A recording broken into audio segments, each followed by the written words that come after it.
রমজান মাসের এক নাম্বার শ্রেষ্ঠত্বের কারণ, এক নাম্বার বলে এই মাসে রোজা ফরজ করেছে আল্লাহ। দুই নাম্বার এই মাসে নাজিল করেছেন কোরআন। তিন নাম্বার এই মাসেই আছে হাজার মাসের চাইতে উত্তম এমন এক রাত, লাইলাতুল কদর। চার নাম্বার নবীজি সাল্লাল্লাহু আলাইহি ওয়াসাল্লাম জানায় দেন অন্যান্য মাসের চাইতে রমজান শ্রেষ্ঠ কেন। নবীজি বলেন ইদা দাখালা রমাদান, যখন রমজান মাস চলে আসে, নবীজি বলেন ফুত্তিহাত আবওয়াবুল জান্নাহ, আল্লাহ তাআলা জান্নাতের দরজাগুলো খুলে দেয়। আর এক বর্ণনায় আসছে ফুত্তিহাত আবওয়াবুস সামা, আসমানের দরজাগুলো খুলে দেওয়া হয়। আর এক বর্ণনায় আসছে ফুত্তিহাত আবওয়াবুর রহমাহ, আল্লাহ তাআলা রমজান মাসে রহমতের দরজাগুলো খুলে দেয়। এরপরে আসছে ফুত্তিহাত আবওয়াবুল জাহিম, আগুল্লিকাত আবওয়াবুল জাহিম, জাহান্নামের দরজাগুলোকে বন্ধ করে দেওয়া হয়। ওয়া সুলসিলাতিশ শায়াতিন, এবং শয়তানকে এই মাসে শিকলে আবদ্ধ করে ফেলা হয়। সুবহানাকা লা ইলমা লানা ইল্লা মা আল্লামতানা ইন্নাকা আনতাল আলিমুল হাকীম। আল্লাহুম্মা সাল্লি আলা মুহাম্মাদিন ওয়া আলা আলি মুহাম্মাদ কামা সাল্লাইতা আলা ইব্রাহিম ওয়া আলা আলি ইব্রাহিম ইন্নাকা হামিদুম মাজিদ।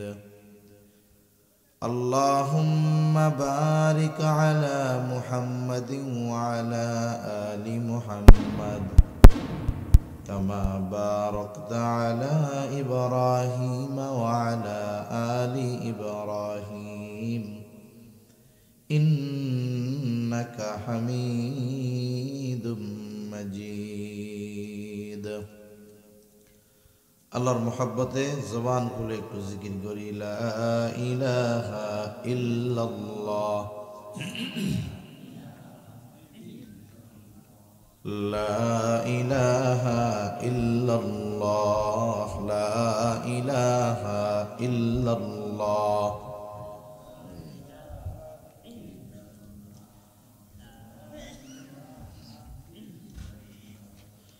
লা ইলাহা ইল্লাল্লাহ, লা ইলাহা ইল্লাল্লাহ,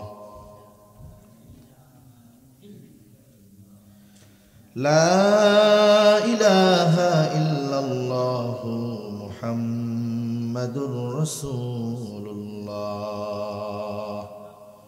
সাল্লাল্লাহু আলাইহি ওয়াসাল্লাম। আলহামদুলিল্লাহ, ঐতিহ্যবাহী সিরাজগঞ্জ জেলার অন্তর্গত তাড়াশ থানাধীন কাউরাইল উত্তরপাড়া কেন্দ্রীয় জামে মসজিদের উন্নতিকল্পে বিরাট ইসলামী জলসা। আজকের এই ইসলামী জলসার সম্মানিত শ্রদ্ধেয় সভাপতি আলহাজ মোহাম্মদ মোশাররফ হোসেন, আমন্ত্রিত উলামায়ে কেরাম, সামনে উপস্থিত মুরব্বিয়ানে কেরাম, সমবয়সী যুবক বন্ধু, স্নেহের ছোট ভাই, মাইকের আওয়াজ যত দূরে যায়, সম্মানিত শ্রদ্ধা মা ও বোন, আল্লাহ রাব্বুল আলামিনের দরবারে অগণিত শুকর যে মহান মালিক হায়াতে বরকত দিয়ে সুস্থ রেখে দীর্ঘ সময় পর্যন্ত বিজ্ঞ উলামায়ে কেরামের জবান থেকে খুবই গুরুত্বপূর্ণ কথা আপনারা শ্রবণ করতেছিলেন। সেই ধারাবাহিকতায় কিছু দিনই কথা পেশ করবার লক্ষ্যে পবিত্র কোরআনুল কারীম থেকে কিছু তিলাওয়াত করেছি ও রাসূল আকরাম সাল্লাল্লাহু আলাইহি ওয়াসাল্লামের অগণিত হাদিস থেকে একটা হাদিস পাঠ করেছি। আল্লাহ তাআলার কাছে তৌফিক চাই, অল্প সময়ের মধ্যে আল্লাহ তাআলা কিছু কথা বলার তৌফিক দেন, যে কথাগুলো আমাদের সবার দুনিয়া এবং আখিরাতের জন্য কল্যাণকর হয়। সকলে জবান খুলে বলি আমিন। ইতিমধ্যে যতটুকু জানতে পারলাম যে মধ্যপ্রাচ্যের দেশগুলোতে চাঁদ দেখা গেছে, তার মানে আজ রাতে তারা তারাবি পড়বে। আগামী দিন তারা সারাদিন পানাহার থেকে বিরত থাকবে, রোজা শুরু হয়ে গেছে। মোটামুটি আমাদের দেশে চাঁদ দেখা যাক আর না যাক, আমরাও নিশ্চিত হয়ে গেছি আগামীকাল রাত্রে আমরাও তারাবি পড়ব। তার মানে রোজা একেবারে দ্বার প্রান্তে আমাদের। শাবানের 29 তারিখ আজকে চলতেছে। এতদিন হয়তো মসজিদে বা ওয়াজ মাহফিলে ওলামা হজরত রজব শাবানকে কেন্দ্র করে বয়ান করেছে, আলোচনা করেছে। শাবানও শেষ, সামনে শাবান মাসের সর্বশেষ আমল যেটা বলা যায় রমজানের একেবারে শুরুতে, সেটা হলো চাঁদ দেখার আমল। সেজন্য আমরা আগামীকাল সন্ধ্যায় পশ্চিম আকাশে রমজানের চাঁদ তালাশ করব ইনশাআল্লাহ। জানতে পারছি আজকে দেখা গেছে সৌদি, কালকে তো আমাদের রোজা হবেই। এই চিন্তা করে চাঁদ দেখার এই সুন্নাত বাদ দেওয়া যাবে? যাবে না। এটা মৃত একটা সুন্নাতের মতো হয়ে গেছে। গ্রামের মানুষও এখনো ইন্টারনেট চিনে, ফেসবুক চিনে। সৌদি আরবে আত্মীয় স্বজন আছে, ফোন দিব একটু পরে যাইয়া, তারাবি পড়ে আসছো? হ্যাঁ আসছি। ঠিক আছে, কালকেও আমরা পড়ুননি, শেষ। এটা না করে চাঁদ দেখার সুন্নাহ যে আমলটা আমরা করবো তো ইনশাআল্লাহ। আপনাদের অঞ্চল বিস্তীর্ণ ফাঁকা জায়গা, শহর থেকে অনেক সময় দেখার সুযোগ থাকে না, কিন্তু আকাশ যদি পরিষ্কার থাকে, মেঘ যদি না থাকে, আপনাদের এই অঞ্চল থেকে আশা করা যায় চাঁদ দেখা যাবে। এই যে রমজান মাস আসতেছে, রমজান হলো বছরের সর্বশ্রেষ্ঠ মাস। সর্বশ্রেষ্ঠ মাস রমজান মাস। আল্লাহ সুবহানাহু ওয়া তাআলা আসমান জমিন সৃষ্টি থেকে নিয়ে 12টা মাস আল্লাহ তাআলা নির্ধারণ করেছেন। এই 12 মাসের মধ্যে 4টি মাসকে আল্লাহ তাআলা সম্মানজনক মাস বলে অভিহিত করেছেন। হারাম মাস, সম্মানিত মাস। অতীতের উম্মতের মধ্যেও ওই 4 মাস হারাম ছিল, আমাদের মধ্যেও এই 4 মাস হারাম তথা সম্মানিত মাস। তবে উম্মতে মুহাম্মাদির স্পেশালিটি হলো আল্লাহ তাআলা উম্মতে মুহাম্মাদিকে ওই 4 মাস দেওয়ার সাথে সাথে রমজানের মতো সর্বশ্রেষ্ঠ মাস আল্লাহ আমাদের দান করেছে। সুবহানাল্লাহ। আমরা যেমন শ্রেষ্ঠ উম্মত, আমরা কি উম্মত জোরে বলেন?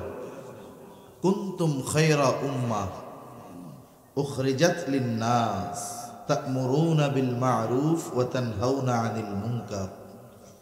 আল্লাহ তাআলা বলেন, কুনতুম খায়রা উম্মাতিন উখরিজাত লিন-নাস, তোমরা শ্রেষ্ঠ উম্মত, তোমাদেরকে মানুষের কল্যাণের জন্য বের করা হয়েছে। কিসের মধ্যে কল্যাণ? তা'মুরুনা বিল মা'রুফ ওয়া তানহাউনা আনিল মুনকার। আমাদের দায়িত্ব হলো ভালো কাজের আদেশ করা, অসৎ কাজের নিষেধ করা। তা আমরা শ্রেষ্ঠ উম্মত। এই উম্মতকে আল্লাহ তাআলা শ্রেষ্ঠ শ্রেষ্ঠ কিছু দান করছে, যা অন্য কোনো উম্মতকে দান করেন নাই। 1 নাম্বার, আমাদেরকে আল্লাহ তাআলা দান করছে সাইয়্যিদুল আম্বিয়া, একেবারে নবীদের সর্দার, শ্রেষ্ঠ নবী আল্লাহ আমাদেরকে দিয়েছেন। আল্লাহ তাআলা আমাদের দিয়েছেন শ্রেষ্ঠ কিতাব কোরআনুল কারীম। আল্লাহ তাআলা আমাদেরকে দিয়েছেন শ্রেষ্ঠ মাস রমজান মাস। আল্লাহ তাআলা আমাদেরকে দিয়েছেন শ্রেষ্ঠ রাত লাইলাতুল কদর। আল্লাহ তাআলা আমাদেরকে দিয়েছেন শ্রেষ্ঠ দিন। শ্রেষ্ঠ দিন হলো জুমার দিন আর 2 ঈদের দিন, শ্রেষ্ঠ দিন। শ্রেষ্ঠ এই জিনিসগুলো পেয়ে আমরা হয়েছি শ্রেষ্ঠ উম্মত। তাহলে সেই শ্রেষ্ঠ মাস রমজান মাস আর মাত্র বাকি কয়দিন? 1 দিন।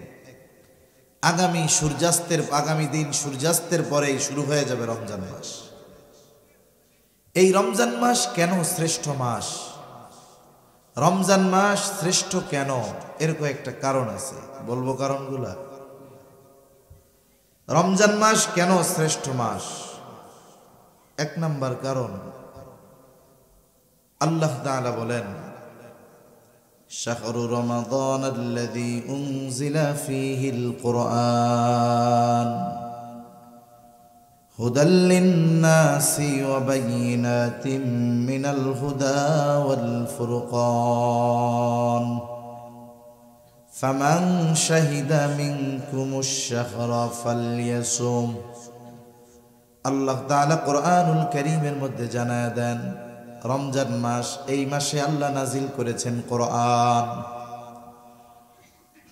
কোরআন হলো মানব জাতির জন্য হেদায়েত, সত্য মিথ্যার পার্থক্যকারী হলো এই কোরআন। এই মাসেই আল্লাহ নাজিল করেছেন। সাথে সাথে আল্লাহ তাআলা বলেন, ফামান শাহিদা মিনকুমুশ শাহরা ফালইয়াসুম, যারা এই মাস পাবে তারা যেন এই মাসে রোজা রাখে। তাহলে এই মাসের শ্রেষ্ঠত্বের একটি কারণ, এই মাসে আল্লাহ রোজা ফরজ করেছে। কি ফরজ করেছে জোরে বলেন, আরো জোরে বলেন, কি ফরজ করেছে? রোজা। কথা কি বুঝেন? কষ্ট হয় না? আল্লাহ রাব্বুল আলামিন এই মাসে রোজা ফরজ করেছেন। রোজা কি? বলে রোজা হলো ইসলামের অন্যতম একটি ভিত্তি। রাসূলুল্লাহ সাল্লাল্লাহু আলাইহি ওয়াসাল্লাম বলেন, বুনিয়াল ইসলামু আলা খামস, শাহাদাতি আল্লা ইলাহা ইল্লাল্লাহ ওয়া আন্না মুহাম্মাদার রাসূলুল্লাহ ওয়া ইকামিস সালাতি ওয়া ইতাইজ যাকাত ওয়াল হজ্জি ওয়া সাওমি রমাদান। রাসূলুল্লাহ সাল্লাল্লাহু আলাইহি ওয়াসাল্লাম বলেন, ইসলামের ভিত্তি হলো পাঁচটি। এক নাম্বার, এই কথার সাক্ষ্য দেওয়া, আল্লাহ ইলাহা ইল্লাল্লাহ, আল্লাহ ছাড়া কোনো ইলাহা নাই। মুহাম্মাদুর রাসূলুল্লাহ সাল্লাল্লাহু আলাইহি ওয়াসাল্লামের রিসালাতের ব্যাপারে সাক্ষ্য দেওয়া, আল্লাহ ছাড়া ইলাহা নাই। ও আশহাদু আন্না মুহাম্মাদার রাসূলুল্লাহ, আমি আরো সাক্ষ্য দিচ্ছি যে মুহাম্মদ সাল্লাল্লাহু আলাইহি ওয়াসাল্লাম আল্লাহ তাআলার রাসূল। দুই নাম্বার, ওয়া ইকামিস সালাহ, নামাজ কায়েম করা। তিন নাম্বার, ওয়া ইতাইজ যাকাত, যার উপরে যাকাত ফরজ হয়েছে যাকাত প্রদান করা। ওয়াল হজ, যার উপরে হজ ফরজ হয়েছে হজ করা। ওয়া সাওমি রমাদান, রমজান মাসে রোজা রাখা। এখন এই রমজান মাসে রোজা রাখবে কে? যে সুস্থ প্রাপ্তবয়স্ক বা বয়স্কা, সাথে সাথে যে মুসাফির নয়, মুকিম, যার বয়স হয়ে গেছে, যিনি অসুস্থ নয় এবং যিনি মুসাফির নয়, এই ধরনের মানুষ যারা, তারা রোজা রাখবে। এখন রোজা রাখার জন্য কয় বছর বয়স হওয়া লাগবে? আমাদের দেশে তো বলে 18 বছরের আগে নাকি সব শিশু। ছেলে মেয়ে বালেগ হয় কত বছরে? আমাদের দেশের সরকারি হিসাব বলে 18 বছর পর্যন্ত শিশু। এক্ষেত্রে এই হিসাবকে সামনে রাখা যাবে না, বরং দেখতে হবে ইসলাম কি বলেছে, ঠিক কিনা? রাসূলুল্লাহ সাল্লাল্লাহু আলাইহি ওয়াসাল্লাম জানায় দেন, আহাদুল বুলুগ, বালেগ হওয়ার সর্বশেষ সময় সীমা হলো চন্দ্র মাসের 15 মাস, চন্দ্র মাসের 15 বছর, মানে চন্দ্র বছর হিসাবে, চন্দ্র তারিখ হিসাবে 15 বছর। এই হিসাবে ইংরেজি তারিখে হয় 14 বছর 7 মাস। এর আগেও হতে পারে, 12 বছরে হতে পারে, 11 বছরে হতে পারে, 13 বছরে হতে পারে, 14 বছরেও হতে পারে। কিন্তু 14 বছর 7 মাস অতিবাহিত হয়ে যাবার পর কোনো ছেলে অথবা মেয়েকে নাবালক শিশু বলার সুযোগ নাই। এজন্য অনেক মানুষ আছে, ছেলের বয়স 14-15, মেয়ের বয়স 15 বছর, তোরা এখনো পোলা পাইন, তোকে রোজা রাখা লাগবো না, বলে না এরকম? লেখাপড়া ডিস্টার্ব হইব, পরীক্ষা আছে রে, কষ্ট করে স্কুলে যাইতে হবো, তো রোজা রাখার দরকার নাই রে, কয় না এরকম? কত মায়া সন্তানের জন্য। এই বালেগ বা বালেগা ছেলে বা মেয়েটা যদি রোজা না রাখে, জাহান্নামের শাস্তি আছে না নাই? মনে করেন আপনার ছেলে রাত 3টা পর্যন্ত লেখাপড়া করে ঘুমাইছে, ঘুমের থেকে উঠবে 9টায়, ফজরের নামাজ তো নাই।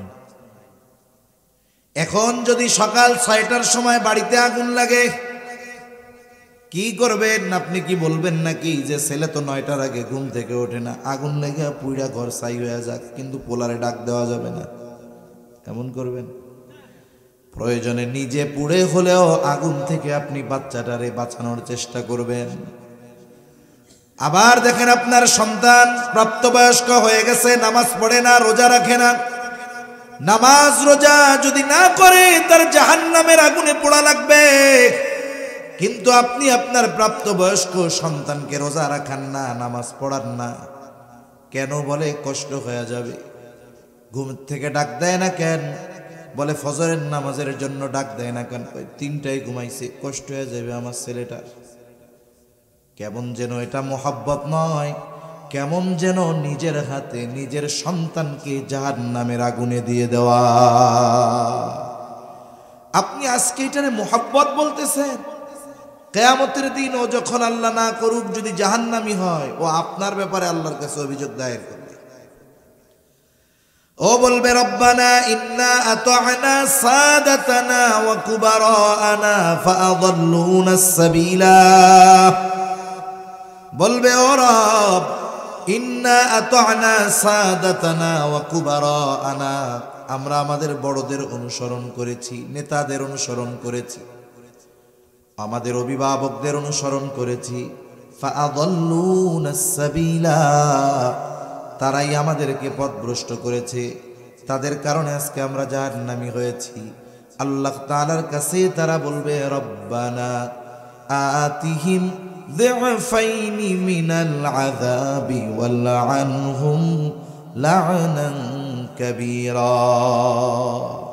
যেই সন্তানকে রোজা রাখতে দেন নাই স্বাস্থ্য নষ্ট হয়ে যাবে এটা চিন্তা করে, যেই মেয়েকে রোজা রাখতে দেন নাই স্বাস্থ্য নষ্ট হয়ে যাবে এই চিন্তা করে, যেই ছেলেকে নামাজের জন্য ডাকেন নাই তার কষ্ট হবে এই জন্য, ওই সন্তান আল্লাহ না করুক যদি জাহান্নামী হয়, কিয়ামতের দিন আল্লাহর কাছে ওই অভিভাবকের ব্যাপারে অভিযোগ দায়ের করবে, বলবো ওনার কারণে জাহান্নামী হয়েছে। যখন গ্রামে মারামারি হয়, আপনাদের অঞ্চলে মারামারি টারামারি হয় নাকি? গ্যাঞ্জাম হয় না মাঝে মধ্যে? 2টা দল থাকে না? গ্রামের মধ্যেও আছে, 2 দল মারামারি লাগে, 2 দলের লিডার ঢাকা বসে আরাম করে, কিন্তু পাবলিকে দিক দিয়ে মাথা বাড়ায় ফেলে, মানুষ মেরে ফেলে। এখন গ্রামের মারামারির মধ্যে যেই দলের লোক মরে এই দলের পাল্লা ভারী হয়ে যায়। কেন? বিপক্ষের 14 গোষ্ঠী ধরে মামলা দিয়ে দেবে। এখন মারামারি যে লাগছে, এক পক্ষের লোক আর এক পক্ষের লোকরে মেরে ফেলছে। যেই পক্ষ মারছে ওই পক্ষের লিডার মারামারি যে লাগছে সে জানেও না, কিন্তু বিপক্ষ দল যখন মামলা দিবে 1 নম্বর আসামি কে বলতো? কেডা কয় না? লিডারে তো জানেও না, অথচ ঢাকা বৈশা রয়েছে, সে জানেই না গ্যাঞ্জাম লাগছে, কিন্তু মামলায় 1 নম্বরে তার নাম। কেন? বলে উনি হলো ওই দলের অভিভাবক, এজন্যই উনি 1 নম্বর আসামি। এজন্য উনি কয় নম্বর আসামি? 1 নম্বর আসামি।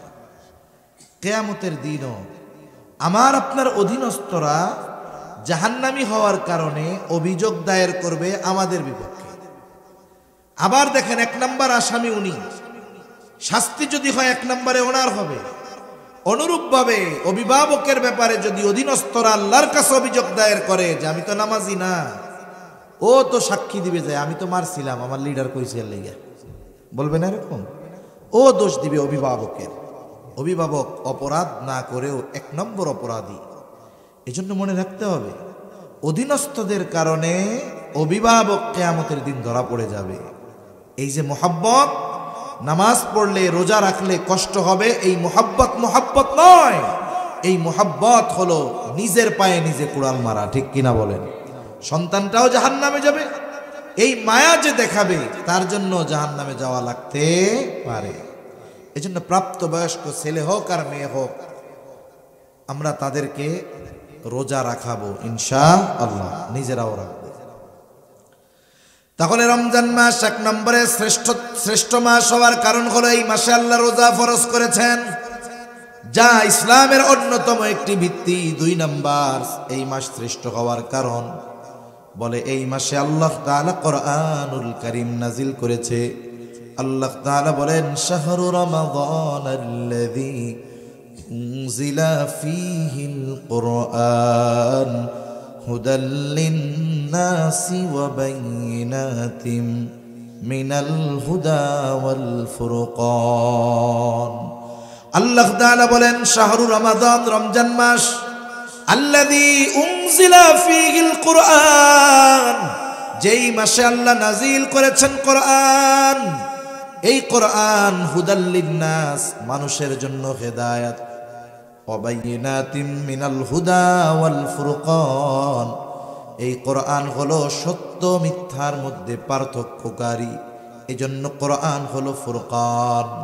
আল্লাহ তাআলা আর এক জায়গায়, অনেক জায়গায় বলেছেন কোরআন হলো হুদাল লিল মুত্তাকিন, মুত্তাকিনদের জন্য হেদায়েত। আবার আল্লাহ এই জায়গায় বললেন হুদাল লিন্নাস, গোটা মানব জাতির জন্য হেদায়েত। বলে মানব জাতির মধ্যে মুসলিম আছে, অমুসলিম আছে, নাস্তিক আছে, আস্তিক আছে, আছে না নাই? বলে মানব জাতির জন্য হেদায়েত কেন? যদি কোনো কাফের, যদি কোনো নাস্তিক, ইসলাম বিদ্বেষী, সেও যদি কোরআনুল কারীম যথাযথভাবে অনুধাবন করে হৃদয় দিয়ে পড়ে বুঝে, আশা করা যায় এই কোরআন তাকে সত্য মিথ্যা পার্থক্য করণের জ্ঞান দান করবে। কোরআন যদি যথাযথভাবে সে অনুধাবন করে, তাহলে এই কোরআনের মাধ্যমে কোনটা হক, কোনটা বাতিল, কোনটা সত্য, কোনটা মিথ্যা, এই কোরআন তাকে সেই সত্য মিথ্যার পার্থক্য করার যোগ্যতা দিয়ে দিবে। এজন্য কোরআন হুদাল লিন্নাস। এজন্য এই পৃথিবীতে অনেক মানুষ যারা অমুসলিম, যারা নাস্তিক, কিন্তু এরা কোরআন তিলাওয়াত করে, কোরআন বুঝে পড়ে, এই মানুষগুলো কোরআনের ছোঁয়ায় ঈমানের মতো দৌলত অর্জন করতে পেরেছে। সুবহানাল্লাহ।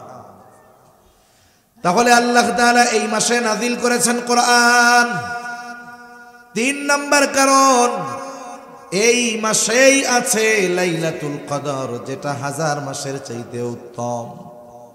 আল্লাহ তাআলা বলেন ইন্না আনজালনাহু ফি লাইলাতিল কদর ওয়া মা আদরাকা মা লাইলাতুল কদর লাইলাতুল কদরি খায়রুম মিন আলফি শাহর। আল্লাহ তাআলা বলেন আমি ইন্না আনজালনাহু ফি লাইলাতিল কদর, আমি কদরের রজনীতে নাজিল করেছি এই কোরআন। ইন্না আনজালনাহু আই ইন্না আনজালনাল কুরআনা ফি লাইলাতিল কদর, আমি কদরের রজনীতে কোরআন নাজিল করেছি। ওয়া মা আদরাকা মা লাইলাতুল কদর, আপনি কি জানেন লাইলাতুল কদর কি? আল্লাহ তাআলা লাইলাতুল কদরের পরিচয় দিয়ে বলেন লাইলাতুল কদরি খায়রুম মিন আলফি শাহর, বলে ওই রজনীটা হলো এমন এক রাত, বলে ওই রাতের মর্যাদা 1000 মাসের চাইতেও বেশি, 1000 রাতের চাইতেও উত্তম এই একটা রজনী।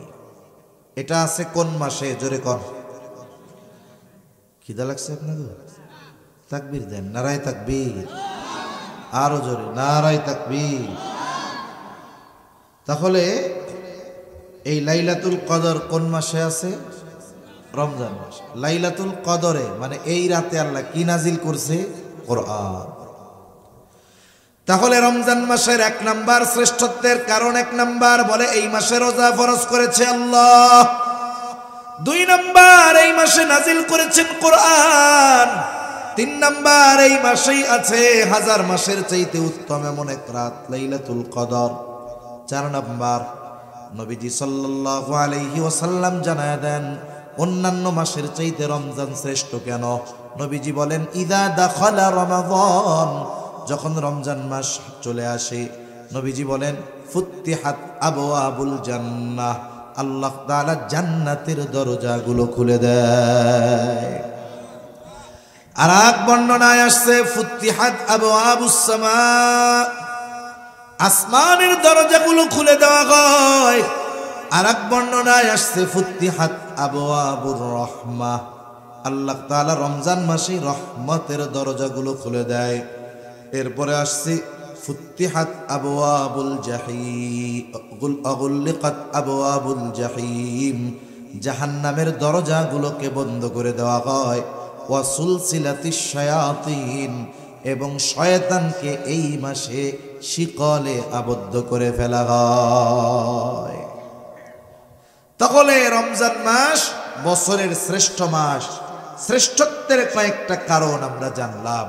এখন এই মাসে আমাদের করণীয় কি আছে এটা নিয়ে অল্প কিছু কথা বলে আমি আমার আলোচনা শেষ করে দিব ইনশাআল্লাহ। বেশি লম্বা কথা বলবো না, কারণ আগামী দিন যেহেতু একেবারে 99% বলা যায় যে আমাদের রোজার প্রস্তুতি আছে, এজন্য গভীর রাত করা ঠিক হবে না।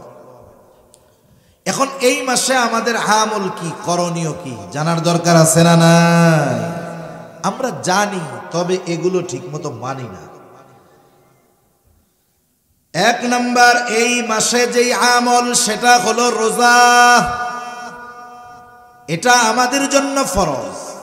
আল্লাহ তাআলা কোরআনুল কারীমের মধ্যে বলেন, ইয়া আইয়ুহাল্লাযীনা আমানু কুতিবা আলাইকুমুস সিয়াম কামা কুতিবা আলাল্লাযীনা মিন ক্বাবলিকুম লাআল্লাকুম তাত্তাকুন। আল্লাহ তাআলা বলেন, হে ঈমানদারেরা, কুতিবা আলাইকুমুস সিয়াম, তোমাদের উপরে রোজা ফরজ করা হয়েছে যেমনি ভাবে তোমাদের পূর্ববর্তীদের উপরে ফরজ করা হয়েছিল। আল্লাহ তাআলা রোজা ফরজের ঘোষণা দিয়েছেন, সাথে সাথে বান্দা যেন চিন্তা না করে কেমন করে রোজা রাখবো। এই জন্য আল্লাহ তাআলা বান্দাকে জানায় দেন, বান্দা এই রোজা শুধু তোমাদের উপরে ফরজ করা হয়েছে এমনটা নয়, বরং তোমাদের পূর্ববর্তীদের উপরেও রোজা ফরজ করা হয়েছিল। তোমাদের পূর্ববর্তীদের উপরেও রোজা ফরজ করা হয়েছিল। যখন কোনো বিষয়ের আদেশ নতুন করে কাউকে দেওয়া হয়, সে যদি মনে করে এই আদেশ মনে হয় আমার আগে এই পৃথিবীতে আর কেউ, তখন তার কাছে কঠিন লাগবে। যদি তারে বলা হয়, আরে মিয়া তুমি কি প্রথমে এই কাজ করবা নাকি, তোমার আগে কত মানুষে করছে, তখন তার মধ্যে একটা মানসিক চিন্তা আসবে, আমার আগে যদি মানুষেরা কইরা থাকে তাহলে আমি পারবো না কেন? ঠিক কিনা বলেন?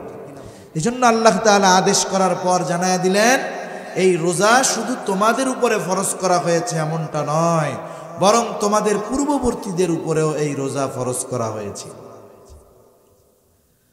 পূর্ববর্তীদের উপরে রোজা ফরজ ছিল, আদম আলাইহিস সালাম থেকে নিয়ে প্রত্যেকটা উম্মতের উপরে রোজা ফরজ ছিল, তবে রোজার সিস্টেম ছিল ভিন্ন ভিন্ন। সব উম্মতের উপরে এক ধরনের রোজা আল্লাহ ফরজ করেন নাই। যেমন অতীতের উম্মতদের থেকে জানা যায়, সারাদিন কথা না বলা এটাও ছিল এক ধরনের রোজা। যেমন হযরত মারিয়াম আলাইহিস সালাম যখন আল্লাহর কুদরত ঈসা আলাইহিস সালাতু ওয়াস সালামকে ভূমিষ্ঠ করলেন, দুনিয়ায় আসলো ঈসা আলাইহিস সালাম, বাবাবিহীন আল্লাহ তাআলা তাকে দুনিয়ায় পাঠিয়েছেন। এবার দুগ্ধপোষ্য ওই শিশু সন্তানকে নিয়ে আল্লাহ তাআলা আদেশ দিলেন, যাও তুমি তোমার কওমের কাছে চলে যাও। সাথে সাথে আল্লাহ রাব্বুল আলামিন তাকে জানায় দিলেন যে তোমারে তো তোমার কওম সম্প্রদায় অনেক কথা জিজ্ঞাসা করতে পারে, তুমি তখন কি করবা? আল্লাহ তাআলা শিখায় দিলেন, তুমি বলবা, ফাকুলি ইন্নী নাযারতু লির-রহমানি সাওমান ফালান উকাল্লিমাল ইয়াওমা ইনসিয়া। যখন আসছে নিয়া, বিবাহ শাদী হয় নাই, কোলে বাচ্চা, স্বাভাবিক মানুষেরা তো খারাপ বলতেছে, জিজ্ঞাসা করতেছে পোলা কার, এই কার। সে এখন বলে, আমি আজকে দয়াময়ের প্রতি সাথে ব্যাপারে এই মানত করছি যে আজকে আমি রোজা, আজকে আমি আর কোনো কথা বলতে পারবো না। তার মানে দেখুন, সারাদিন কথা না বলা এটাও রোজার একটা সিস্টেম ছিল, যে আমি আজকে মানত করেছি এটা, যে আমি আজকে রোজা, যার কারণে ফালান উকাল্লিমাল ইয়াওমা ইনসিয়া, আমি তোমাদের সাথে কোনো কথা বলতে পারবো না আজকের এই দিন। এখন কথা না বললে বাস্তব অবস্থা কি জানা যাবে? ঘটনা কি তো কিছু জানা যাবে না। এবার তারা বলা বলি শুরু করতেছে, ইয়া উখতা হারুনা মা কানা আবুকি ইমরাআ সাউইন ওয়া মা কানাত উম্মুকি বাগিয়া। হে হারুনের ভগ্নী, তোমার বাবাও তো খারাপ মানুষ না, তোমার মাও তো ব্যভিচারিণী না, এই পোলা বাচ্চা তুমি পাইলা কোথায়? এইবার সে তো আজকে রোজা রাখছে, ইশারা দিয়া বুঝায় দিছে আমি রোজা, আল্লাহর জন্য আজকে আমি রোজা রাখছি, কথা কইতে পারবো না। আল্লাহ রাব্বুল আলামিনের আদেশ, কথা তুমি বলবা না, আল্লাহই তো আদেশ দিয়েছে ওই বাচ্চারে দেখায়া দিবা। ওরা যখন এই কথা বলতেছে, মারিয়াম আলাইহিস সালাম ঈসা আলাইহিস সালামের দিকে ইশারা করে দিছে, আমি তো কথা বলতে পারবো না, এর জিগাও। এখন 2-1 দিনের শিশু কথা বলতে পারে নাকি? জোরে বলেন, পারে? পারে না। এরা এবার বলতেছে, ইশারা দিয়া দিছে এই দিকে, ফাশারাত ইলাইহি, আমারে কিছু না কইয়া এই বাচ্চারে জিগাও। তারা বলে, ক্বালু কাইফা নুকাল্লিমু মান কানা ফিল মাখদি সাবিয়্যা, হায় রে দোলনার শিশু, কোলের শিশু, এ আবার কেমনে কথা বলবে? মূল কথা যেটা, অতীতের উম্মতদের মাঝে রোজার একটা সিস্টেম ছিল, সারাদিন কোনো কথা না বলা। এই উম্মতের জন্য রোজা ফরজ হয়েছে। এই উম্মতের রোজার প্রাথমিক দিকে সিস্টেম কি ছিল? প্রথম দিকে আমাদের উম্মতের উপরে, এই উম্মতের উপরে রোজার সিস্টেম ছিল, সূর্যাস্ত যাওয়ার পরে ইফতার করত। বলে ইফতার করার পর যতক্ষণ না ঘুম যাবে ততক্ষণ খানা দানা সব চলবে, কিন্তু যদি ঘুমায় যায়, ঘুম থেকে উঠে আর কিছু খাওয়ার সুযোগ নাই। কেউ যদি ইফতার করে আবার ঘুমায়া যাইতো, তাহলে তাকে আর পরের দিন সূর্যাস্তের পরে গিয়ে খাওয়া দাওয়া করা লাগতো। এটা ছিল প্রথম দিকের সিস্টেম। ইফতার করে রাতে নামাজ পড়ে খাওয়া দাওয়া করে এই যে ঘুমাইতো, ঘুম থেকে উঠে আর খাওয়ার কোনো সুযোগ ছিল না। 2টা ঘটনাকে কেন্দ্র করে আল্লাহ তাআলা আমাদের জন্য রোজাকে আরো ফরজ করে দিয়েছে। এক সাহাবী, সে দিন আনতো দিন খাইতো, প্রতিদিন তার পরিশ্রম করা লাগতো খাওয়ার জন্য। একদিন ইফতারের সময় সে হালকা কিছু ইফতার করছে, খেজুর দিয়ে একটু পানি দিয়ে, সারাদিন অভুক্ত, খিদা লাগছে। স্ত্রীরে বলছে, তুমি এক কাজ করো, খাবার কিছু আছে কিনা একটু দাও। তা ওনার স্ত্রী বলছে, ঠিক আছে, আপনি অপেক্ষা করেন, আমি আসতেছি। এখন খাবার আনতে আনতে ওই লোক ঘুমায় গেছে। ঘুমায় যখন গেছে, বলেন তো, ঘুম যেহেতু গেছে, ঘুম থেকে উঠে আর কিছু খাইতে পারবে? এখন সে রোজা, রাত হোক তাতে কি, তার মানে আগে রাইতেও রোজা ছিল, দিনেও তো ছিল। এরপরে লোকটা রোজা রাখছে, পরের দিন দুপুরবেলা কাজ করতে গিয়ে ক্ষুধার তীব্রতায়, দুর্বলতায় অজ্ঞান হয়ে গেছে। এটা হলো একটা ঘটনা। হযরত ওমর রাদিয়াল্লাহু তাআলা আনহু, উনি ইফতার করার পরে, নামাজ কালাম পড়ার পরে ঘুমায় পড়ছেন। পরবর্তীতে ওনার স্ত্রীর সাথে মেলামেশা হয়ে গেছে রাতে। এই 2 ঘটনা নবীজি সাল্লাল্লাহু আলাইহি ওয়াসাল্লামের কাছে জানানো হলো। এই 2 সাহাবীর ঘটনাকে কেন্দ্র করে আল্লাহ তাআলা উম্মতে মুহাম্মাদের জন্য রোজাকে ফরজ করে দিলেন। একেবারে সুবহে সাদিক পর্যন্ত পানাহার স্বাভাবিক সময়ের মতো করে দেওয়া হলো। সূর্যাস্ত থেকে নিয়ে সুবহে সাদিক পর্যন্ত খাওয়া দাওয়া সব কিছু চালু থাকবে। আর সুবহে সাদিক থেকে নিয়ে সূর্যাস্ত পর্যন্ত পানাহার থেকে বিরত থাকবে, স্ত্রীর কাছে যাওয়া থেকে বিরত থাকবে। উম্মতে মুহাম্মাদির জন্য এরপর থেকে রোজাকে সহজ করে দেওয়া হলো, যেই ধারাবাহিকতায় এখন আমরা রোজা রেখে থাকি। তাহলে আমাদের এই উম্মতের উপরেও প্রাথমিক দিকে রোজাটা একটু কঠিন ছিল, পরে আল্লাহ তাআলা আয়াত নাজিল করে, ওহী নাজিল করে উম্মতে মুহাম্মাদির জন্য রোজাকেও সহজ করে দিয়েছে। এই রোজা আমরা সবাই রাখবো তো ইনশাআল্লাহ। শোনেন, যারা বালেগ হয় নাই এদেরও রাখায় অভ্যস্ত করব। ও যদি পারে রাখবে, যদি দেখা যায় অসুস্থ হয়ে যাচ্ছে, পারতেছে না, খেয়ে নিবে, কোনো অসুবিধা নেই। কিন্তু ছোট বাচ্চা এখন থেকে অভ্যস্ত হোক, তাহলে কি হবে, পরবর্তীতে তার জন্য রোজা রাখাটা আশা করা যায় কঠিন হবে না, ইনশাআল্লাহ সহজ হয়ে যাবে। এখন এই কষ্ট করে যে আমরা রোজা রাখবো, এই রোজার প্রতিদান কত বেশি, অনেক হাদিস বলা যাবে। আমি অল্প কয়েকটা হাদিস আপনাদের সাথে একটু আলোচনা করব। এখন 1 নাম্বার বিষয় হলো, রোজা রেখে যদি আমরা হাদিসের ঘোষণা অনুযায়ী প্রতিদানগুলো আল্লাহর কাছে পেতে চাই, তাহলে শুধু সারাদিন না খেয়ে থাকলে হবে না, সারাদিন গুনাহ থেকেও বাঁচতে হবে। এজন্য রাসূলুল্লাহ সাল্লাল্লাহু আলাইহি ওয়াসাল্লাম বলেন, কিছু মানুষের রোজা হলো না খেয়ে থাকার নামান্তর। আবার নবীজি সাল্লাল্লাহু আলাইহি ওয়াসাল্লাম বলেন, যে রোজা রাখলো কিন্তু অশ্লীল ফাহেশা মন্দ গুনার কাজ ছাড়লো না, নবীজি বলেন তার না খেয়ে থাকায় আল্লাহ তাআলার কোনো কিছু আসে যায় না। তার মানে কোনো ব্যক্তি যদি রোজা রেখে গুনাহ করে, চোখের গুনাহ, হাতের গুনাহ, জবানের গুনাহ, পায়ের গুনাহ, এই গুনাহ যদি করে তাহলে তার রোজাটা কি হয়? শুধু ফরজ আদায় হয়। ওই রোজার দ্বারা যে প্রতিদানের কথা আসছে হাদিসে, এগুলো কিছুই সে পাবে না। রোজার প্রতিদান পাওয়ার জন্য রোজা হতে হবে গুনাহমুক্ত। গুনাহযুক্ত রোজা যদি হয় তাহলে ওই রোজা কেমন যেন 133 পেয়ে পাশ করার মতো। 133 পেয়ে যে পাশ করবে, সে এই পাশের কথা মানুষের সামনে বলতেও লজ্জা পাবে, ঠিক কিনা বলেন? কতজন তারে টিটকারি করে বলবে, এক কম পাইতা তাহলে আরো ভালো হইতো, আগামী বছর পরীক্ষা দিয়ে আর একটু ভালো রেজাল্ট করতে পারতাম, এখন তো সেই সুযোগও নাই, পাইছো মাত্র 33। এরকম টিটকারি করবে মানুষ তাকে। আর যে পাশ করছে কিন্তু 190 পাইছে, 95 পাইছে, ও মানুষের সামনে বুক ফুলায় বলবে আমি গোল্ডেন A+ পাইছি, ঠিক কিনা বলেন? তাহলে দুইজনেই পাস, 33 পাওয়া পাস আর 190 পাওয়া পাস, দুইটা কি সমান?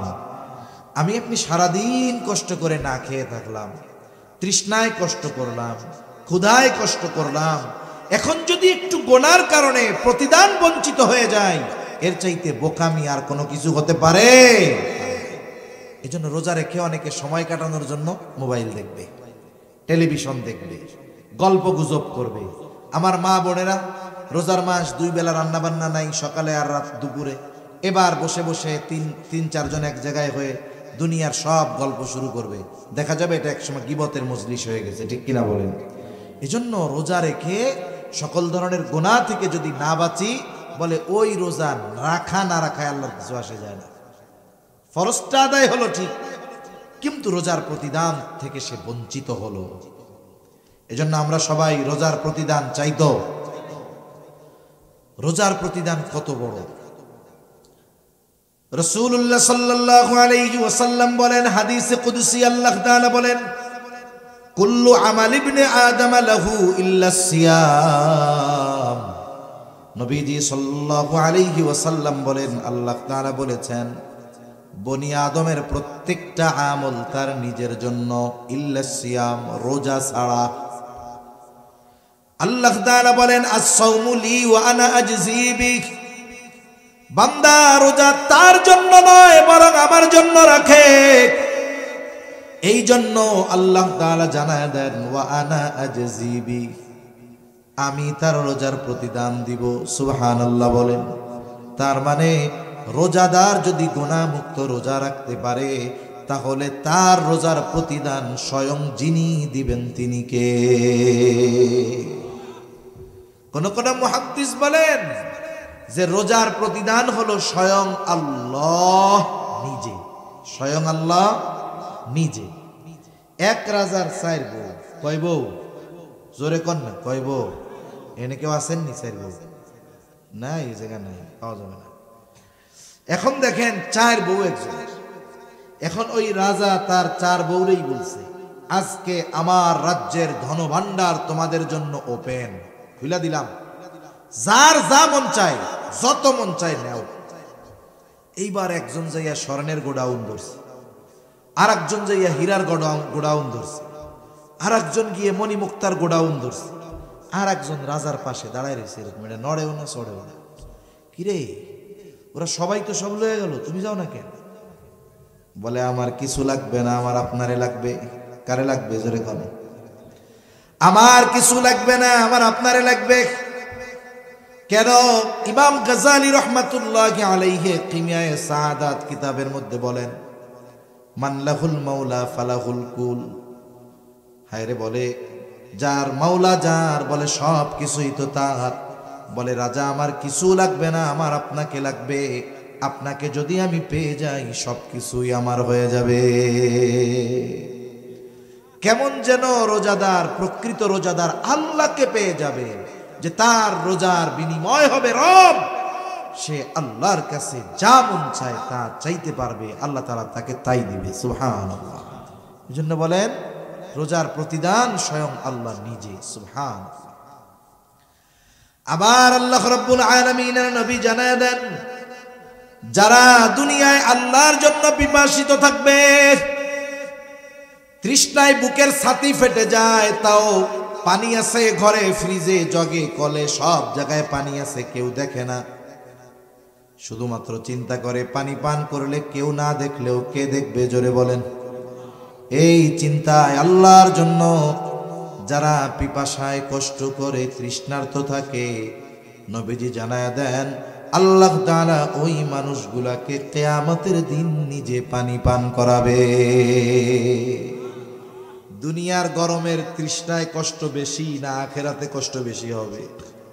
ওই দিন আল্লাহ তাআলা যারা দুনিয়ায় আল্লাহর জন্য তৃষ্ণায় কষ্ট করেছে, আল্লাহ তাআলা ওই দিন তাদেরকে স্বয়ং নিজে পানি পান করাবে। আবার রোজাদার আল্লাহ তাআলার কাছে কত প্রিয়। রাসূল আকরাম সাল্লাল্লাহু আলাইহি ওয়াসাল্লাম বলেন, লা খুলুফু ফামিস সাইমি আতয়াবু ইনদাল্লাহি তাআলা মির রিহিল মিস্ক। রোজাদার রোজা রাখার কারণে পাকস্থলীতে দীর্ঘ সময় পানি যায় না, খাবার যায় না, যার কারণে পাকস্থলী শুকনা হয়ে যায়। এই কারণে একটা গন্ধ আসে মুখ দিয়া। নবীজি সাল্লাল্লাহু আলাইহি ওয়াসাল্লাম বলেন, রোজাদারের রোজা রাখার কারণে তার মুখে যেই গন্ধ হয়, আল্লাহ তাআলার কাছে রোজাদারের এই মুখের গন্ধটা মেশক আম্বরের চাইতে বেশি প্রিয়। রোজাদারের প্রতি আল্লাহর ভালোবাসা এটার দ্বারা বোঝা যায় যে তার পাকস্থলী খালি, গন্ধ হয় মুখ দিয়ে। মানুষ যদি মানুষের সাথে কথা বলে, যদি গন্ধ আসে দূরে সরে যায়। কিন্তু রোজাদার রোজা রাখার কারণে যেই গন্ধ হয়, এটা আল্লাহর কাছে প্রিয় নয়। এর দ্বারা রোজাদার আল্লাহর কাছে কত প্রিয় এটা মোটামুটি অনুধাবন করা যায়। এখন যদি ওই মুখ দিয়ে আমি আপনি গীবত করি, গীবত বুঝেন? একজনের অনুপস্থিতিতে তার দোষ ত্রুটি চর্চা করা, আলোচনা করা, মজা নেওয়ার জন্য, তার সংশোধনের জন্য নয়, শুধুমাত্র মজা নেওয়ার জন্য, তাকে হেয় করার জন্য। যেই দোষটা তার মধ্যে আছে তার অনুপস্থিতিতে যদি আলোচনা করা হয় মজা নেওয়ার জন্য, তাহলে এটা হলো গীবত। গীবত এটা মৃত ভাইয়ের গোশত খাওয়ার চাইতেও জঘন্য, নাউজুবিল্লাহ বলে। এজন্য আমাদের সমাজে গীবত এটা হয়ে গেছে গীবাতের মতো। কি বাতের মতো? গীবাতের মতো। মসজিদের মধ্যেও গীবত আছে না নাই? মসজিদের মধ্যে আল্লাহর ঘরে যাইয়াও গীবত করে। যে কোনো মজলিসে 2-4 জন এক জায়গায় বসলে আর একজনের নামে গীবত শুরু হয়ে যায়। অথচ আল্লাহ রাব্বুল আলামিন বলেন, ওয়ালা ইয়াগতাব বা'দুকুম বা'দা আইয়ুহিব্বু আহাদুকুম আন ইয়াকুলা লাহমা আখিহি মাইতান ফাকারিহতুমুহ। আল্লাহ তাআলা বলেন, তোমরা পরস্পরের গীবত করো না। আইয়ুহিব্বু আহাদুকুম, তোমাদের মধ্যে কেউ কি এটা পছন্দ করো? আইয়াকুলা লাহমা আখিহি মাইতা, মৃত ভাইয়ের গোশত খাওয়া তোমাদের মধ্যে কেউ কি পছন্দ করো? আল্লাহ বলেন ফাকারিহতুমু, মৃত ভাইয়ের গোশত খাওয়া তোমরা অপছন্দ করো। অথচ গীবত করার মাধ্যমে কেমন যেন সে মৃত ভাইয়ের গোশত খায়। এজন্য গীবত যদি করি, গুনাহ চর্চা যদি করি, তাহলে তো গাল দিয়া ওই গন্ধ না, বাইরবে পচা গোশতের গন্ধ। ঠিক কিনা বলেন? রোজাদারদের স্পেশালিটি কি? রোজাদারদের সম্মান কত আখিরাতে, কিয়ামতে? নবীজি সাল্লাল্লাহু আলাইহি ওয়াসাল্লাম বলেন, ইন্না ফিল জান্নাতি বাবান ইউকালু লাহুর রায়্যান। নবীজি সাল্লাল্লাহু আলাইহি ওয়াসাল্লাম বলেন, জান্নাতের একটা দরজা আছে, সেই দরজার নাম হলো রায়্যান। ওই দরজা দিয়ে কিয়ামতের দিন রোজাদারেরা প্রবেশ করবে। রোজাদার ব্যতীত অন্য কেউ ওই দরজা দিয়ে প্রবেশ করতে পারবে না। এটা রোজাদারদের জন্য আলাদা এক সম্মাননা, সম্মান। ফেরেশতারা আহ্বান করবে, ফাআইনাস সাইমুন, কোথায় রোজাদারেরা, কোথায়? এবার রোজাদারেরা আসবে, ঢুকবে, এরপরে বন্ধ করে দেওয়া হবে। রোজাদারেরা ঢোকা শেষ, আর একটা ব্যক্তিকেও এই দরজা দিয়ে ঢুকতে দেওয়া হবে না। এই যে রোজা রাখতেছি, এটা জাহান্নাম থেকে বাঁচার ঢাল হচ্ছে।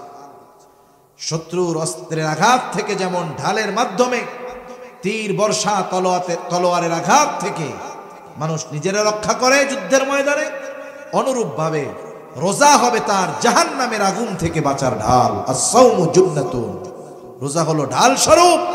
কিন্তু নবীজি জানায় দেন, গুনার মাধ্যমে, পাপের মাধ্যমে এই ঢালকে আমরা নষ্ট করে ফেলতেছি।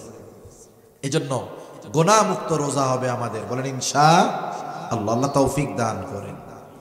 আমি যদি রোজা যথাযথভাবে রাখি, এই রোজা কিয়ামতের দিন আমার আপনার জন্য সুপারিশ করবে। সুবহানাল্লাহ বলেন।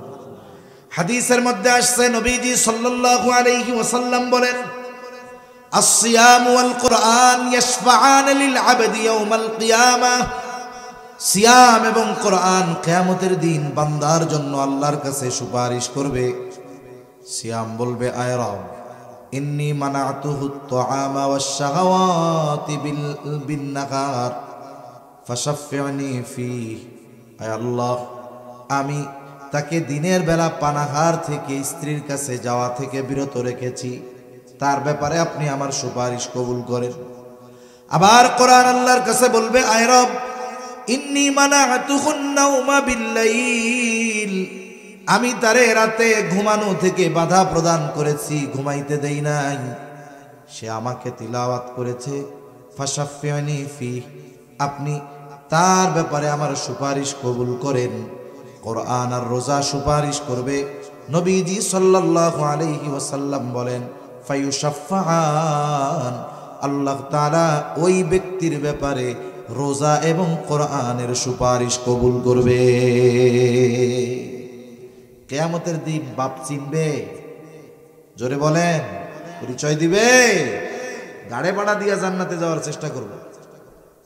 এরকমও বলবে, তাফসীরের মধ্যে আসছে যে আল্লাহ সারা দুনিয়ার সব মানুষকে জাহান্নামে দিয়ে হলেও আমারে আপনি জান্নাত দিয়ে দেন। ওই দিন এই কোরআন, এই সিয়াম, রোজা আমার আপনার জন্য সুপারিশ করবে। এজন্য রমজান মাসে প্রথম আমল হলো যথাযথভাবে রোজা রাখা। কিভাবে রোজা রাখা বলেন? যথাযথভাবে। শুধু সারাদিন না খায়া থাকলে হবে না, বরং আমাদের সকল ধরনের গুনাহ থেকেও দিনের বেলা বাঁচতে হবে, সব সময় গুনাহমুক্ত থাকতে হবে। 2 নম্বর আমল, রাসূলুল্লাহ সাল্লাল্লাহু আলাইহি ওয়াসাল্লাম রোজার ব্যাপারে বলেন, মান সামা রমাদানা ঈমানান ওয়া ইহতিসাবা গুফিরা লাহু মা তাকদ্দামা মিন যামবি ওয়া মান কামা রমাদানা ঈমানান ওয়া ইহতিসাবা গুফিরা লাহু মা তাকদ্দামা মিন যামবি। নবীজি সাল্লাল্লাহু আলাইহি ওয়াসাল্লাম বলেন, যে ঈমানের সাথে সওয়াবের আশায় রমজান মাসে রোজা রাখে, আল্লাহ তাআলা তার বিগত জীবনের সব গুনাহগুলো মাফ করে দেয়। আবার যে ব্যক্তি রমজান মাসে ঈমানের সাথে সওয়াবের আশায় নামাজ পড়ে, মুফাসসিরিনে কেরাম বলেন তারাবির কথা, তারাবি পড়ে, আল্লাহ তাআলা তার বিগত জীবনের সব গুনাহগুলো মাফ করে দেয়। এখন এই তারাবি, এই তো কষ্ট আমাগো। আহা, অনেকে চিন্তা করতেছে রোজা তো রাখবো কষ্ট করে, বিকালবেলা তো ইফতারটা ভালো করবো, তারাবি 20 রাকাত, উফ, এখনই কোমর ব্যথা, গিরা ব্যথা, ঠ্যাং ব্যথা শুরু হয়ে গেছে। এজন্য হাদিসের মধ্যে আসছে, রমজান মাস যখন আসে মুমিনের অন্তরের মধ্যে এক ধরনের প্রফুল্লতা কাজ করে। কেন? প্রকৃত ইমানদার চিন্তা করে, এই তো সুবর্ণ সুযোগ, আগামী 1 মাসের পাথেয় সংগ্রহ, 11 মাসের পাথেয় সংগ্রহ করার। মোবাইল চার্জ দেন 1 ঘন্টা, টিভেন 12 ঘন্টা, তাই না? কয় এই 1 মাস সে আমলের মাধ্যমে সামনের 11 মাসের পাথেয় সংগ্রহ করে নিবে। এজন্য তার আনন্দ লাগে, ইবাদতের মৌসুম। আর মুনাফিক যেগুলা রোজায় যেগুলা মনে করেন ওই ওয়াজে নাই, মাইকে শুনতেছে, যেই কইছি যে কালকে তো তারাবি শুরু, ওর চিন্তা শুরু হয়ে গেছে পরশু দিন তো আর দুপুরে রান্না হইব না। হ্যাঁ রে, পরশু দিন আর দুপুরে রান্না হবে না রে। আমার মা বোনরা এমনি যা করুক আর না করুক রোজার মাসে রোজা ঠিক মতো রাখে, ঠিক কিনা বলেন?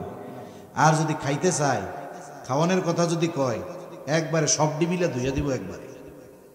বুড়া বেটা হয়েছে, খাটাস, কবরের মধ্যে ঠ্যাং একটা গেছে, এখনো রোজা রাখে না, অথচ পোলাপান রোজা রাখতেছে। এখন ওনার টেনশন শুরু হয়ে গেছে, খাইতে হইব কো, কেমনে খামু, এই যে টেনশন শেষ। ওই তাড়াশ বাজারে দেয় সুন্দর মতো পদ্মা আছে, খাস পদ্মা, ওর মধ্যে যে খেয়ে টেয়া বাইরে বের করে আছে না নাই কোন। এজন্য যারা মুনাফিক, নবীজি সাল্লাল্লাহু আলাইহি ওয়াসাল্লাম বলেন এই রোজা যখন আসে এটা তাদের জন্য কষ্টের কারণ হয়ে যায়। এখন এই যে রোজার মাস, তারাবি পড়তে হবে, আমাদের অনেকের চিন্তা শুরু হয়ে খতম তারাবি কেমনে পড়ে। আবার যদি খতম তারাবি পড়ে হাফেজ সাহেব, তাইলে অন্য মসজিদে কয় মিনিটে হয় হিসাব করে, 8টায় শুরু করছে তারাবি, ও গো 8:30 শেষ, আমাকে 3 মিনিট বেশি লাগছে, 8:33। হাফেজ সাহেব এসে, হাফেজ সাহেব আমরা কিন্তু বাইরে যেতেছি, আমাকে 25 মিনিটে শেষ করা লাগবে। আছে না নাই কোন? আপনারা কে কইছে খতম তারাবি পড়তে? আপনি সূরা তারাবি পড়েন বাড়ি গিয়ে আস্তে আস্তে। হাফেজ সাহেব কোরআন তিলাওয়াত করবে, কয় মিনিট বেশি লাগে শুদ্ধভাবে পড়লে? হাফেজ সাহেব সুন্দর মতো 1.5 পারা যখন প্রথম 6 দিন পড়বে, প্রতি পারায় সে যদি 30 মিনিট সময় নেয় তিলাওয়াতের জন্য, রুকু সেজদা এগুলা তো আর কমানোর সুযোগ নাই নাকি? সেজদা 2টার জায়গায় 1টা দিলে হয়ে যাবে, মাশাআল্লাহ হবে? 2টাই তো দিবে। কমপক্ষে রুকুর মধ্যে সুবহান রাব্বিয়াল আযীম 3 বার তো বলবে নাকি? সুবহান রাব্বিয়াল আলা কমপক্ষে তো 3 বার বলবে নাকি? এইগুলা তো আর কমানোর সুযোগ নাই। তিলাওয়াত কতটুকু দ্রুত পড়া লাগে? 1 পারা হাফেজ সাহেবরে যদি 1.5 মিনিট করে প্রতি পৃষ্ঠায় সময় দেওয়া হয়, তাহলে সে মোটামুটি দ্রুততার সাথে শুদ্ধভাবে পড়তে পারবে। আর যদি সে প্রতি মিনিটে 1 পৃষ্ঠা পড়তে চায়, পড়তে পারবে, কিন্তু পরিপূর্ণ শুদ্ধ আর স্পষ্টভাবে হবে। এখন দেখুন, সে যদি 20 মিনিটে পড়ে, আর যদি 10টা মিনিট সময় আমরা বেশি দেই, তাহলে তিলাওয়াত সুন্দর হবে। কোরআন তিলাওয়াত করলে শুধু সওয়াব হয় তা না, কিছু তিলাওয়াতকারী তিলাওয়াত যখন করে কোরআন তারে লানত দেয়। বলে আল্লাহ কারে পড়াইছেন আমারে পড়ার লেগে? রেইলি হাফেজ আছে, শুরু করো মুসল্লি কিচ্ছু বুঝলো না, কোনো লাভ হইছে? কমপক্ষে তো শব্দগুলো স্পষ্ট উচ্চারণ হতে হবে। যারা শুনতেছে তাদের শব্দগুলো মুখস্থ নাই, তবে শব্দটা বুঝতে তো হবে। এতটুকু ভাবে যদি কোরআন পড়ে 10 মিনিট সময় বেশি লাগে। কয় মিনিট? এখন 20 রাকাতে 10 মিনিট একবারে লাগে না 20 বারে লাগে? তার মানে প্রতি রাকাতে কয় মিনিট বেশি হয়? 30 সেকেন্ড। কয় সেকেন্ড? আধা মিনিট। আরে ভাই, এই আধা মিনিট সময় প্রতি রাকাতে বেশি দাঁড়াইতে আপনার আমার ঠ্যাং ব্যথা হয়ে যায়। আহা, এটা বড় দুঃখের ব্যাপার। এজন্য আমরা মানসিকভাবে প্রস্তুতি নিব, কোরআন শোনার জন্যই তারাবি পড়ব। কোরআন নিজে পড়তে পারতেছি না, তারাবিতে শুনতেছি। রাসূল সাল্লাল্লাহু আলাইহি ওয়াসাল্লাম জিবরাইল আলাইহিস সালামকে শুনাইছেন, জিবরাইল আলাইহিস সালাম আমার আপনার নবীজিকে শুনাইছেন। এজন্য কোরআন শোনা আমলি কাজ, ফেরেশতার আমল, জিবরাইল আলাইহিস সালামের আমল। এজন্য আমরা তারাবিতে হাফেজ সাহেবদেরকে তাড়াহুড়ো করতে বলবো যে দেখেন একটা মাস আমরা কোরআন শুনতেছি, আপনি আমাদেরকে শুদ্ধভাবে ধীরস্থিরতার সাথে সবকিছু ঠিক রেখে যতটুকু তাড়াতাড়ি পড়া যায় এর চাইতে দ্রুত পড়ার দরকার নেই। তাহলে তারাবিটা আমরা একটু রিল্যাক্সে পড়ব, সময় নিয়ে পড়ব, সুন্দরভাবে শুনবো ইনশাআল্লাহ। 3 নাম্বার, যেহেতু কোরআন নাজিলের মাস, এই মাসে আমরা কোরআনের জন্য সময় বেশি দিব। সারা বছর সময় হয় না, চেষ্টা করব রমজানে কমপক্ষে 1 খতম কোরআন পড়ার। অনেকে আছে প্ল্যানিং না থাকার কারণে শুরু করে খুব জোশ নিয়ে, লাস্টে কিছুই হয় না।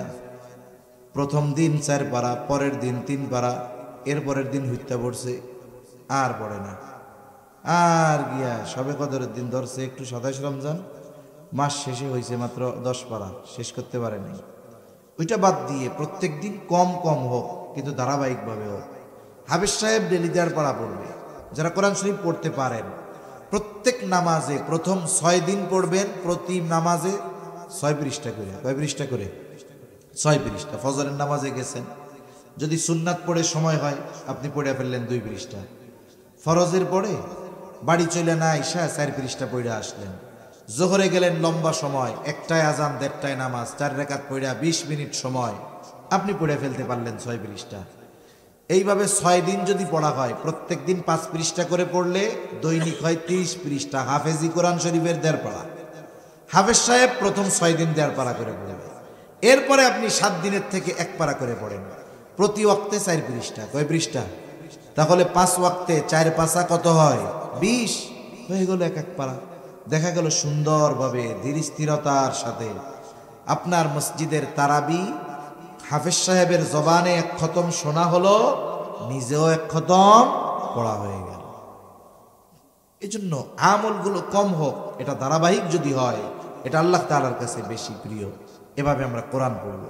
যারা কোরআন পড়তে পারি না, হাফেজ সাহেব থাকবে, ইমাম সাহেব থাকবে, তাদের কাছ থেকে আমরা একটু কোরআন শেখার চেষ্টা করব। অনেকে আছে অনেক দিন নামাজ পড়ে কিন্তু সূরাগুলা সহি শুদ্ধ নাই।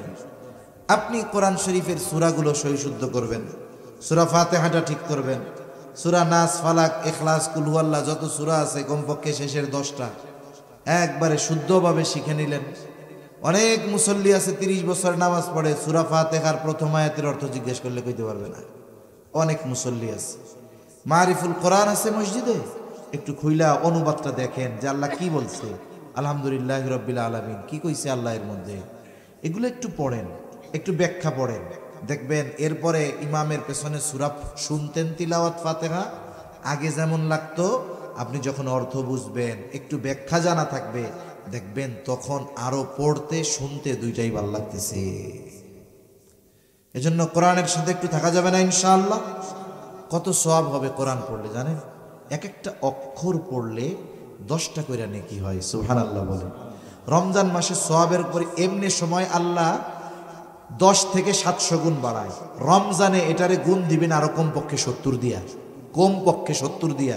প্রথম কত? 10 থেকে 700 তো আল্লাহ এমনি টাইমে দেয়, আর রমজানে কমপক্ষে ওইগুলার সাথে গুণ হবে কত? 70। তাহলে একটা অক্ষর পড়লে কত সওয়াব? কোরআন শরীফ পড়া সওয়াব কামানো যায় সবচাইতে বেশি। এজন্য রাসূলুল্লাহ সাল্লাল্লাহু আলাইহি ওয়াসাল্লাম বলেন, মান ক্বারাআ হারফাম মিন কিতাবিল্লাহি ফালাহু হাসানাহ ওয়াল হাসানাতু বিআশরি আমসালিহা লা আকুলু আলিফ লাম মিম হারফুন বাল আলিফুন হারফুন ওয়া লামুন হারফুন ওয়া মিমুন হারফুন।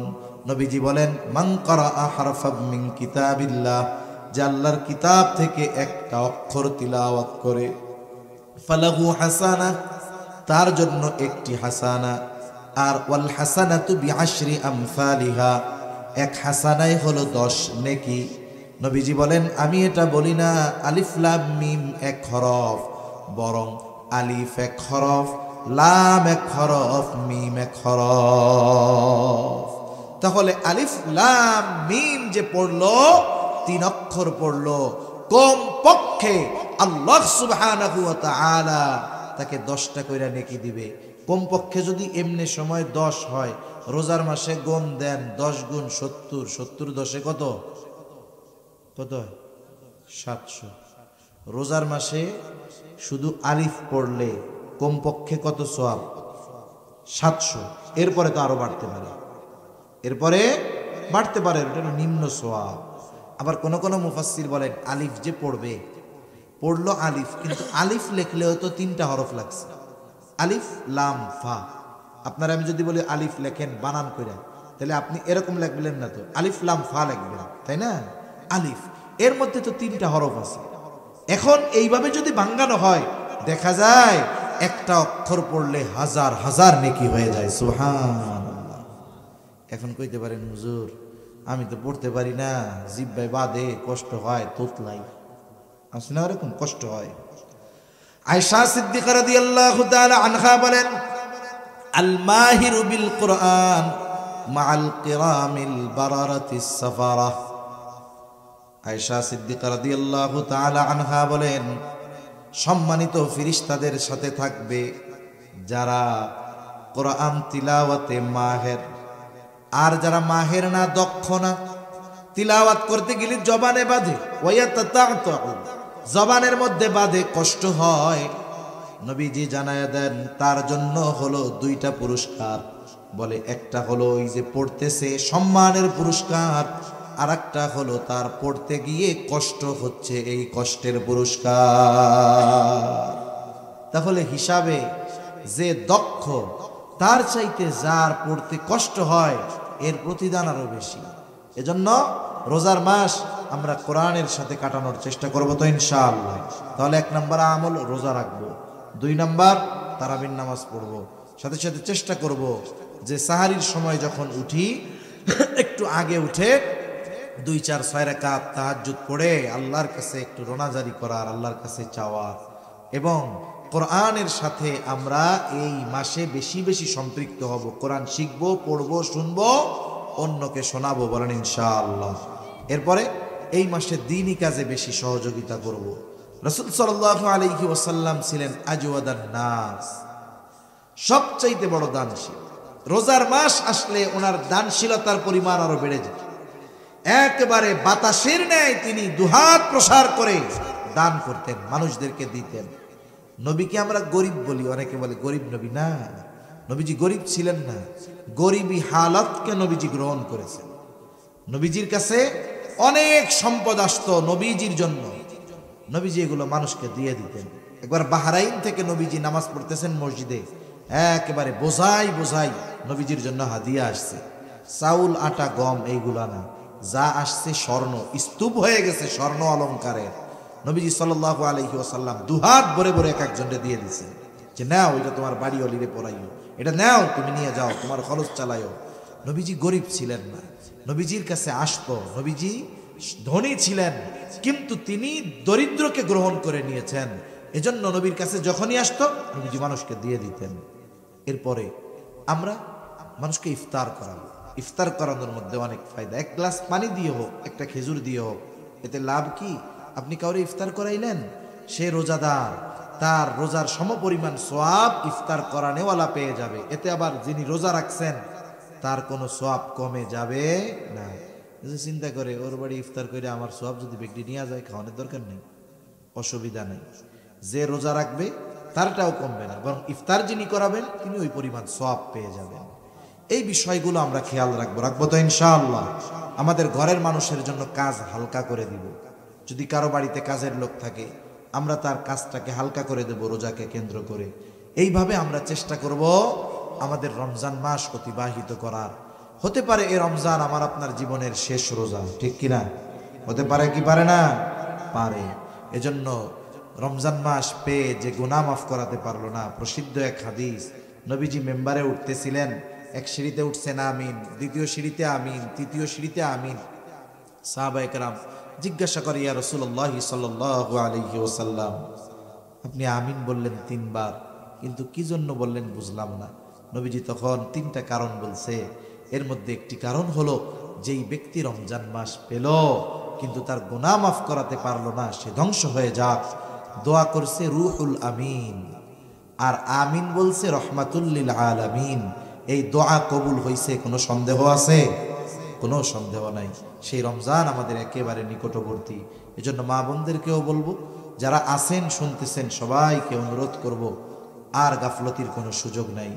সর্বোচ্চ প্রস্তুতি নিয়ে আমরা আগামী রজনী হতে পারে রমজান মাস শুরু হয়ে যাবে। এই মাসটা যেন হেলায় খেলায় গোনায় আমাদের কেটে না যায়। এ মাসটা যেন ইবাদতময় হয়, এ মাসটা যেন কোরআনময় হয়, এ মাসে যেন মসজিদের সাথে আমার আপনার সম্পৃক্ততা বেশি থাকে। এই চেষ্টা আমরা করব তো ইনশাআল্লাহ। আল্লাহ তাআলা তৌফিক দান করেন। জবান খুলে বলি আমিন, আরো জোরে বলি আমিন। এখনই দোয়া করে দিব। দোয়ার আগে সর্বশেষ আল্লাহর ঘরের জন্য, আমার জন্য তো আর না, আল্লাহর ঘরের জন্য কেউ যদি আর কোনো কিছু দিতে চান একটু মেহেরবানি করে বলেন। আল্লাহর ঘরের জন্য কেউ যদি কিছু আর দিতে চান একটু মেহেরবানি করে বলেন, কেউ কিছু কি আর দিবেন কিনা। এটা প্রচেষ্টা করতেছে আল্লাহর ঘরের জন্য। রমজান মাস আসলে নবীজি দান করতেন। এখন আপনাদের কাছে অনুরোধ, অনেকে আছে আপনারা দিতে চান শেষে, যে বাহিরের মেহমান আমরা ওনার হাতে দেই, এরকম অনেকে থাকে। এজন্য যদি কেউ চান আমার কাছে আমার হাতে দিতে পারেন, কোনো অসুবিধা নেই, আল্লাহর ঘরের জন্য একটু মেহরবানি করে দেন। বলেন নাম কি বাবা? আচ্ছা, নাম প্রকাশে অনিচ্ছুক, এই 2000 টাকা। আর এক মুরব্বী এই যে 500 টাকা, আল্লাহ কবুল করুক, সকলে বলি আমিন।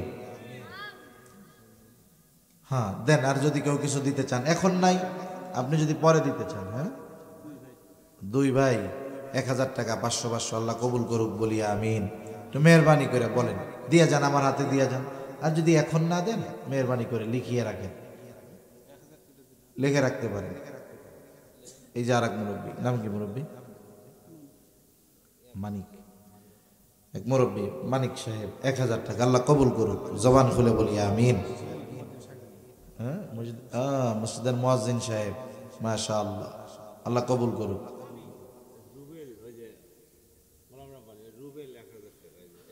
রুবেল 1000 টাকা, আল্লাহ কবুল করুক, বলি আমিন। এই যে ওনার এক ছোট বোন 500 টাকা, আল্লাহ কবুল করুক। আর নাম কি আপনার? মোহাম্মদ মুকুল হোসেন 2000 টাকা, আল্লাহ কবুল করুক, সকলে বলি আমিন। তোমার নাম কি? তুমি দিছো? নাম কি কইলা? রিমান। আচ্ছা, রিমান দিছে 1580 টাকা, আল্লাহ কবুল করুক, বলি আমিন। নাম কি ভাইজান? জসমত ভাই 2000 টাকা, আল্লাহ কবুল করুক, জোরে কন্যা আমিন। মুরব্বী নাম কি? নাম কি? আব্দুল করিম, নগদ 500 টাকা, 1 মণ দান, আল্লাহ কবুল করুক, বলি আমিন। এই যে এক যুবক ভাই মিজানুর রহমান 1000 টাকা, আল্লাহ কবুল করুক, বলি আমিন। বলেন আর কেউ আসেননি কোন? এখন যদি না থাকে আপনি ওই লেখায় রেখে দেন, পরে দিয়ে দিন। মেহরবানি করে বলেন আর কিছু ভাই, দোয়া হয়ে যাবে, এখনই দেরি হবে না আর ইনশাআল্লাহ। নাম কি মুরব্বী?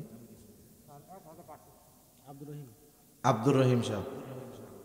আচ্ছা, মোট 1500 টাকা দিবে, 500 টাকা নগদ আর 1000 টাকা বাকি, আল্লাহ কবুল করুক, বলি আমিন। আচ্ছা, এক বোন তার স্বামী ইন্তেকাল করেছে, তার জন্য 500 টাকা, আল্লাহ কবুল করুক। আপনি নাম কি? আব্দুল মানিক, আব্দুল বারিক 500 টাকা, আল্লাহ কবুল করুক। নাম কি? মোহাম্মদ দুলাল হোসেন 1000 টাকা, আল্লাহ কবুল করুক, বলি আমিন। আল্লাহ জানমালে বরকত দান করুক, বলি আমিন। বলেন বলেন, মেহরবানি করে বলেন।